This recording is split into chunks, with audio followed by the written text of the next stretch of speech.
Hey everyone, and welcome back to the channel. You know that feeling, right? The one where you're scrolling through your phone, seeing incredible pictures from all over the world, and a little voice inside you whispers, I wish that was me. Well, today, we're going to talk about turning that I wish into I'm planning it. We're diving deep into the world of travel and tourism, not just as a vacation, but as a way to truly enrich our lives.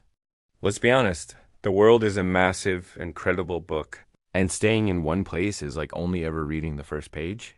Travel opens up the rest of the story. It's about more than just snapping a photo for social media. It's about the stories you collect, the people you meet, and the person you become along the way. Think about the last time you went somewhere new. Remember the smell of the air? The taste of a food you'd never tried before? The sound of a language you didn't understand but could feel the warmth in? Those are the moments that stick with us, the moments that really matter. Now, I know what some of you might be thinking. Travel is expensive. I don't have the time, or it's too complicated to plan. I hear you. And for a long time, I thought the same thing. But here's the secret travel is more accessible now than it has ever been. It doesn't have to mean a five-star luxury resort on a private island, unless that's your thing, of course. Travel can be a weekend road trip to a national park just a few hours away. It can be taking a train to a neighboring city to explore its museums and cafes. It can even be playing tourist in your own town, discovering hidden gems you never knew existed. The key is to redefine what travel means to you. It's about breaking your routine, stepping out of your comfort zone, and experiencing something new.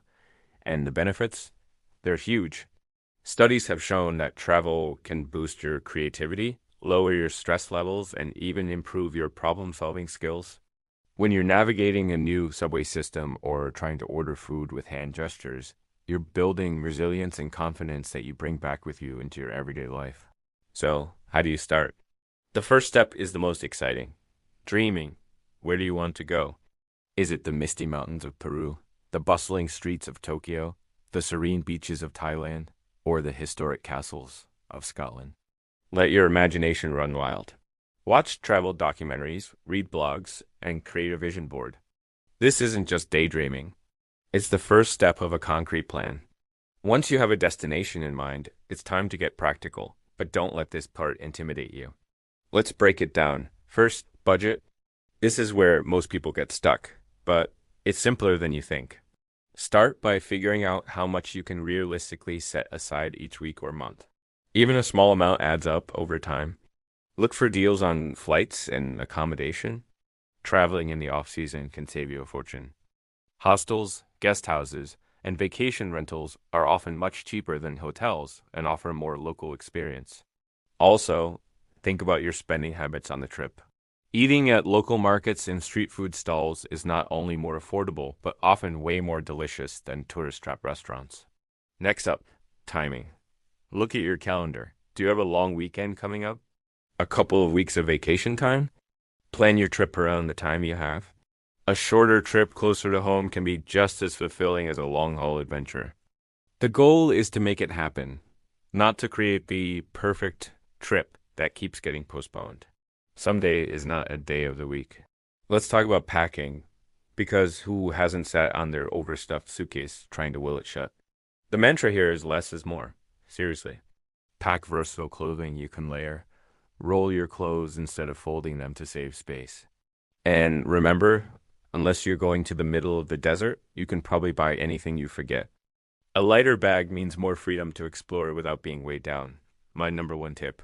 Always pack a portable charger and a universal adapter. You'll thank me later. But beyond the logistics, the most important thing to pack is the right mindset. Be open. Be curious. Be respectful. When you travel, you're a guest in someone else's home. Learn a few basic phrases in the local language, like hello, thank you, and please. A little effort goes a long way and can open doors to incredible interactions. Be prepared for things to not go exactly as planned. Your flight might be delayed. You might get lost. It might rain on your beach day. That's not a disaster. It's part of the adventure. Some of my most memorable travel stories came from the moments when things went completely wrong One of the most rewarding parts of travel is the connection you make with other people. Don't be afraid to strike up a conversation with a local at a coffee shop or with fellow travelers in your hostel. Ask for recommendations. Share stories. You'll find that people all over the world are generally kind, welcoming, and proud to share their culture with you. These connections are the souvenirs that last a lifetime, long after your tan has faded. And let's not forget the food. For me, food is half the reason to travel. It's a direct line to the heart of culture.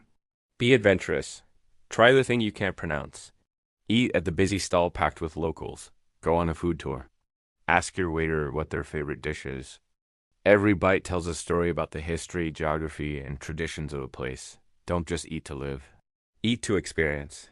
Now, I want to address something important: solo travel. The idea can be daunting, especially the first time. But traveling alone can be one of the most empowering and transformative experiences of your life. You get to be completely selfish with your itinerary. You want to spend 5 hours in one museum? Go for it. You want to eat gelato for breakfast? No one's stopping you. It forces you to be self-reliant, to trust your instincts, and to be comfortable in your own company. And you're rarely truly alone. You meet so many more people when you're by yourself because you're more approachable. If you're nervous, start small with a solo weekend trip nearby. I promise you're more capable than you think.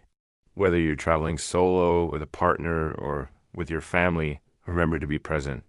It's so easy to experience a trip through your phone screen, trying to capture the perfect shot.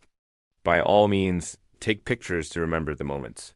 But don't forget to put the phone away and just ... be. Watch the sunset without filming it. Listen to the sounds of the city without headphones in. Feel the sand between your toes. Let your senses soak it all in. These are the memories that will be etched in your mind. So, what's stopping you? Let's challenge those excuses. No time? Even a day trip can feel like a mini vacation. No money? Start a travel fund. Research budget destinations. The world is full of amazing places that won't break the bank. It's scary. All the best things in life are a little bit scary at first. Courage isn't the absence of fear. It's acting in spite of it. Your adventure is waiting for you. It's in the cobblestone streets you haven't walked, the mountains you haven't climbed, and the oceans you haven't seen. It's in the flavors you haven't tasted and the people you haven't met. The only thing you need to do is take the first step.